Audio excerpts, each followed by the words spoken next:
ఒకసారి సభ్యత్వ నమోదులో భాగంగా చూసుకుంటే సభ్యత్వ నమోదుకు సంబంధించి వాళ్ళు అడ్వర్టైజ్మెంట్ తీసుకున్నారు 1 కోటి మంది సభ్యతలు వాళ్ళకి నమోదైనట్టు కార్యక్రమానికి సంబంధించి దాని అడ్వర్టైజ్మెంట్లు సాక్షికి ఇవ్వడం, సాక్షి వాళ్ళు ప్రచురించడం, దాన్ని పబ్లిక్ చేసుకోవడం, దీన్ని ఎలా చూడాలి సార్ అసలు? అలా ఒకటి చూడండి, యూట్యూబ్లో ఒకటి వ్యాపారం, ఇది వ్యాపారం అంటారు చూడండి.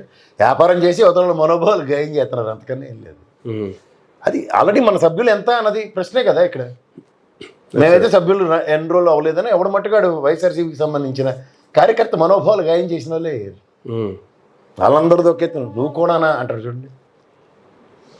సరే, ఈ కార్యకర్తల మనోభావాలు గాయపడ్డాయా లేదా గాయం చేయడానికి ఇచ్చారా పక్కన పెడితే, అసలు ఎప్పుడు వైసీపీ వాళ్ళే టీడీపీ వాళ్ళు వేయటం కానీ, టీడీపీ వాళ్ళే వైసీపీ వాళ్ళు వేయటం కానీ లేనటువంటి ఆచారాన్ని కొత్తగా తీసుకురావటం.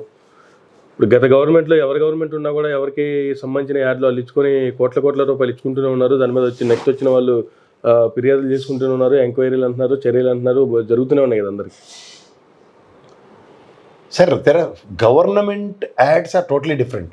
దానికి ఎవరికి అప్రహెన్షన్స్ ఉండవు. కార్యకర్తలు 1 కోటి మంది నమోదయ్యారన్నది ఎవరు వేసుకున్నాడు? పార్టీ సంబంధించిన ఇండివిజువల్గా వేసుకున్నాడు. What way these party is connected? ఇది క్వశ్చన్. అర్థమవుతుందా? ప్రభుత్వ యాడ్ల కోసం అన్ని పేపర్లో రూల్స్ వస్తాయి, ఎందుకంటే అదే ఆదాయ వనరు వాళ్ళకి. ఆదాయ వనరుకి కొంతమంది ఈ మా ప్రభుత్వం వస్తే ఆలకేస్తాం, ఈ ప్రభుత్వం వస్తే ఆలకేస్తాం. ఒకడైతే హెచ్చులకు పోయి వచ్చింది మా ప్రభుత్వం లేని మేము చూసుకోగలం, ఇప్పుడు మాకు యాడ్లు వద్దు అన్న పోత్రంగాలను కూడా చూసాం. నేను అవన్నీ మాట్లాడట్లే. ఇది స్పెసిఫిక్గా కార్యకర్తల మనోభావాలకు సంబంధించిన అవసరం ఇది. మొమాట లేకుండా చెప్తున్నాను ఇందులో. ఎందుకంటే end of the day he feel sorry for himself. అరే అట్లీస్ట్ పోటీతత్వం అనేది పార్టీల్లో ఎవరికైనా ఉంటుంది. నేను 1 కోటి నమోదు చేస్తే చూడండి, జనసేన కొత్తగా ఆవిర్భవించిన పార్టీ వీళ్ళతో పాటు ఉన్నది కూడా సరే, దీనిలో సరే వాళ్ళు పోటాపోటీగా మేము కూడా ఇంత సభ్యులు నమోదు చేస్తున్నాం చెప్తున్నారు కదా. దే ఆర్ ఆల్సో కౌంటింగ్ కదా. సో అలాంటప్పుడు existing party, already ruled party, strongest అపోజిషన్గా ఉన్న పార్టీ, ఇవాళ అపోజిషన్ పరంగా ప్రభుత్వ విధానాలను ఎండగడుతున్న పార్టీ, వాళ్ళ ధీరత్వాన్ని వీళ్ళు కొనియాడితే ఎంతవరకు సమంజసం? అది ఖచ్చితంగా హర్ట్ అవుతాయి, హర్టింగ్ ఫీలింగ్సే కదా. అంతకని వెళ్ళలేదు. Okay, I'm not denying that. ఇదే ఇవాళ తెలుగుదేశం గవర్నమెంట్, కూటమి ప్రభుత్వం యాడ్ ఇచ్చింది సాక్షికి, ఫంటాస్టిక్, చాలా మంచి పని. కానీ ఒక పార్టీ వాళ్ళ ప్రైడ్ని వాళ్ళు చెప్పుకుంటూ వీళ్ళని అవహేళన చేస్తున్నట్టుగా ఇస్తే మాత్రం ఎంతవరకు సమంజసం? అది అంతకన్నా ఇంకెళ్ళి. ఫైనల్గా చూసుకుంటే అమిత్ షా గారు వచ్చారు. అమిత్ షా గారు వచ్చిన తర్వాత జనసేన, టీడీపీ ఎవరికాళ్ళు ఎవరిది పై చేయంటే వాళ్ళ పై చేయనుకుంటూ చేసుకున్నటువంటి క్రమంలో అమిత్ షా గారు ఆయన చేసినటువంటి కామెంట్లు, గతంలో చేసినటువంటి మ్యాన్ మేడ్ వల్లే జరిగినటువంటి ప్రాబ్లమ్స్ ఇవి అనేసి. ఎందుకంటే అది మీరు గమనించగలిగితే అద్యంతం సార్, పోలవరం 72% క్లెయిమ్ చేసింది ఎవరు? తెలుగుదేశం. Yes sir. ఇవాళ మళ్ళీ విదేశాల నుంచి ఆ డయాఫ్రమ్ వాళ్ళ డ్యామేజ్ని రెక్టిఫై చేస్తుంది ఎవరు? తెలుగుదేశం గవర్నమెంట్లోనే. అదే అండి వాళ్ళు. పోలవరం బాధ్యత కేంద్రం, అందుకే మనకి ఏడు సంబంధం లేదు దాంట్లో. కేంద్ర ప్రభుత్వం డబ్బులు వాళ్ళు ఖర్చు పెట్టి వాళ్ళు ఆర్ఆర్ ప్యాకేజీలు ఇచ్చి వాళ్ళు మన కాపాడవలసిన బాధ్యత వాళ్ళదే. విభజన హామీల్లో మనకి ఇచ్చిన వరం అది. ఇప్పటికి దిక్కులేదు. చేసింది ఎవరు? తెలుగుదేశం గవర్నమెంట్లో సూపర్వైజర్ అని చెప్పి చేసింది వాళ్ళు. చేస్తే పెంట పెట్టింది ఎవరు? ఆ పెంట కడుగుతుంది ఎవరు? మళ్ళీ వాళ్ళే డ్రిల్లింగ్ మిషన్లు తెచ్చారు. నిన్నటి నుంచి అరవడం స్టార్ట్ అయింది అక్కడ. పాయింట్ 1. రెండోది మీరు ఇంకోటి గమనిస్తే, వైఎస్ జగన్మోహన్ రెడ్డి ప్రభుత్వంలో రివర్స్ టెండరింగ్ అని డబ్బులు తగ్గించి చూపించారు. అవన్నీ మ్యాన్మేడ్ మిస్టేక్స్ కింద యాడ్ అవుతాయి కదా అక్కడ. అంతేగా, ఇది గమనించారు. అందుకని ఆయన డెలిబరేషన్ ఇచ్చారు. అమిత్ షాకి ఏం మొహమాటలు ఉండవు.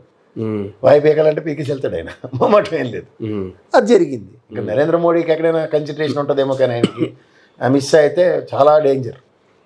ఎంత పెట్టుకున్న వాళ్ళు ఎవరికైనా సరే సినిమా మలయాళం సినిమా ఉంటుంది, అందులో బెడ్లు ఇచ్చి కొట్టినవి, చెప్పులు ఇచ్చినవి అన్నీ మర్చిపోడు ఆయన. సార్ మీరు కానీ నేను నా సంగతి నేను చేసుకుంటాను అంతే. వెయిటింగ్ అన్నాడు, వెయిటింగ్ అని కర్రు కాల్చి వాత పెట్టాడు. నెక్స్ట్ జరిగే పరిణామాలు ఎలా ఉంటాయి? ఆద్యంతో ఇప్పుడు పునర్నమనం చేసుకోవడానికి టక్కన దావోసి వెళ్ళిపోయారు, ఎవరికి అనుమానం రాకుండా. ఇక్కడ ఉన్నదవరు మళ్ళీ పవన్ కళ్యాణ్ గారు ఒకసారి రిహార్సల్ వేసుకుని ఏది జరిగింది ఏంటిది, ఫస్ట్ది ఏంటి, ఆయన పరంగా ఆయన క్షమాపణ నేను చెప్పాను, మీరు చెప్పకపోతే ఏంటన్న దానికి లోకేష్ గారు అన్నది మీకు గ్యాప్ ఉందా స్టేట్మెంట్? అదే తెలుగుదేశం పార్టీ నిర్ణయం, ఆయన పార్టీ, ఆయన అధ్యక్షుడు స్టాండ్, ఇట్స్ వెల్ ఎస్టాబ్లిష్డ్. వాళ్ళతో పాటు టీటీడీ చైర్మన్ కూడా ఈడు మావాడే అని తిరుగుతున్నారు.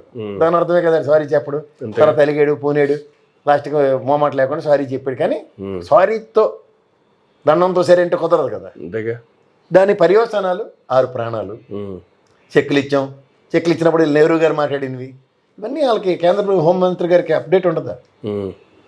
ఆ అప్డేట్లో ఏంది వాళ్ళు అసలు మామూలుగానే కుంభమేళాలు అటువంటివి చూస్తుంటారు పక్కన హిందూ ధార్మికతను ఎలా పరిరక్షించాలన్న దాని మీద వాళ్ళు తెప్పలు పడుతుంది ఇలాంటి కోతిపూడి బ్రహ్మరాక్షస్ కార్యక్రమాలు తెరలేపు తూరుకుంటాడు ఏంది కదా ఓకే. ఈ కథకి ఈసారి సీట్ సెల్లు సార్ ఒకసారి వాళ్ళు లాగండి ఏదో సింగిల్ జడ్జి అని అడవడం మొదలవుద్ది కదా. సింగిల్ జడ్జి అని గుమ్మని తిరిగి అక్కడికి వస్తుంది ఈవిడిదిరా ఈ నిర్ణయం అని ఈడే ఈడే ఈడే అని చూపిస్తారు. అప్పుడు ఏమవుతుంది ఇదే కేంద్ర హోంశాఖ నుంచి వచ్చినోడు ఆ పని చేసాడు అనుకోండి ఇంకా ముందే సీట్ చిరిగిపోతుంది కదా. అంతే కదా.